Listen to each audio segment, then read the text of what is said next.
این گازی که در میگیرد هم شعله بلند دارد، سیاه نمیکند، هم بوی ندارد. با استفاده از پاروی چاروا بیایشه عبداللهیوا بیوگاز استحصال میکند. او نقشه دارد که با این گاز طبیعی گرمخانه ای را که در آن لیمو، کبودی و قلفینه پرورش مییابد گرم نگاه دارد. ما پیشتر گازی مایع که کار میکردیم، خیلی گازی مایع هم نقص بود، لیکن این بهتر بود است. آن چیزی که از همین خارجی است اصلا استحصال کرده میشده است. پاروهای همین خیلی آمیخته کرده به این بالونی که میه هست همین به 100 متر دوام همین قدر روز به تیار شد. تخته آن را ما اینچنین به زمین ها کار میفرماییم. در اینجا گرمخانه هست، پاروش را با همین کار میفرماییم. همین فایده شد به بودجه عائله ما.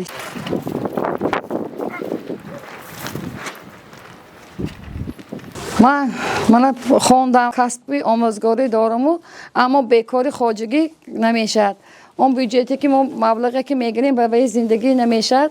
من مصلحت کرده با همراه شوهرم همین تجهیزات بیوگاز را در همین خارجی نصب کردیم. این به ما فایده کلان آورد.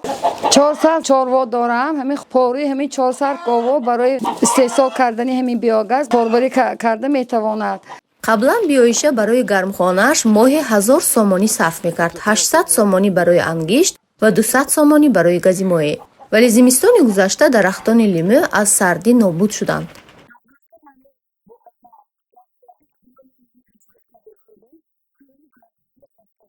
وقتی که همین فصل زمستان شود همین گرمخانه در یک هفته 200 سوم من کومر میخریدم، انگشت میخریدم. البته وای نرخش گرم.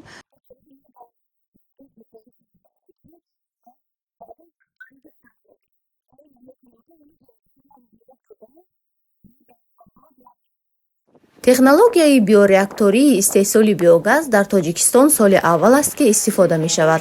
در ولایت سوخت 2 قطعه نمایشی در دهه‌های افچ خلچه و سامغاری ناحیه باباجان غفورов تشکیل شده اند. 3 قطعه نمایشی در ولایت خطلان و 2 قطعه دیگر در ناحیه‌های تابع مرکز تأسیس داده شده‌اند.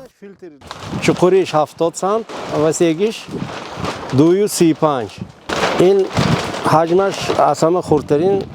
این بیوریاکتور وابسته به فصل سال حجمش اگر فصل زمستان باشد 35 کیلو پارو 70 لیتر آب همراه کرد. اگر 23 گراد گرمی باشد فصل تابستان به 45 کیلو پارو 90 لیتر آب استفاده برده می شود. این اصول استحصال بیوگاز در بین دولت‌های آسیای مرکزی باری نخست در تاجیکستان استفاده می شود. متخصصان میگویند که این تجهیزات نه تنها برای استحصال بیوگاز و بیونوری بلکه برای کاهش گاز کربن نیز مساعدت میکند. ما مشاهده کرده بودیم که اقلیم تغییر یافته است. البته این تکنولوژی با ما امکانیت میدهد که پرتو گاز کربن رو کاهش دهد. یعنی ما مثلا پاروی چاروا رو میگیریم همچون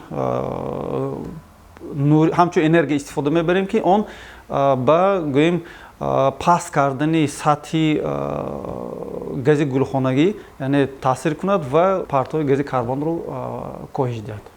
تجربه بیایشه عبداللهیوا نشان می‌دهد که استفاده تکنولوژی‌های معاصر می‌تواند هم به رشد خواجگیداری و هم به حفظ محیط زیست مساعدت کند.